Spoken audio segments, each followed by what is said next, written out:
খুলনা শহর এক সময়ের প্রাণচঞ্চল শহর, আজ শুধু নীরবতা আর শূন্যতা।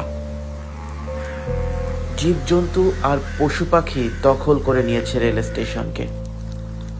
ধুলা পড়া স্টেশন আর জং ধরা ট্রেন, এসবই যেন সময়ের সাক্ষী। এক সময়ের প্রাণকেন্দ্র রয়েল মোড় আজ লতাপাতায় ঢাকা। খুলনা নিউ মার্কেট আজ প্রকৃতির অভয়ারণ্য। মানুষ নেই, শুধু বাতাসের গন্ধ। আজ নগর ভবনে পড়ে আছে ভয়ঙ্কর নীরবতা। সাত রাস্তায় মানুষের কোলাহল মুছে গেছে, ফিরে এসেছে বন্যতা। আজ খুলনা শহর নেই, মানুষ নেই, কেবল প্রকৃতি ফিরে পেয়েছে তার হারানো অধিকার।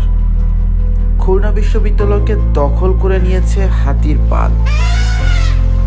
এটা অবশ্যই প্রকৃতির প্রতিশোধ।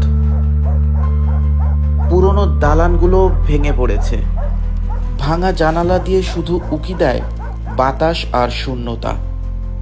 সোনাডাঙ্গার বাস স্ট্যান্ড, মরিচা ধরা বাসগুলো পড়ে আছে কঙ্কালের মতো। প্রকৃতিকে অবহেলার প্রতিশোধ কি এটাই? এই পৃথিবী আমাদের নয়, আমরা শুধুমাত্র এই পৃথিবীর অতিথি।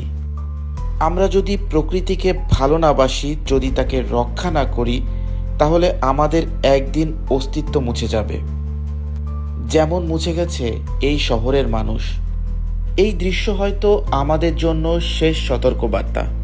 তাই প্রকৃতিকে ভালোবাসুন আর পৃথিবী রক্ষা করুন, না হলে আগামী প্রজন্ম শুধু শুনবে এক সময় একটা শহর ছিল যার নাম ছিল খুলনা।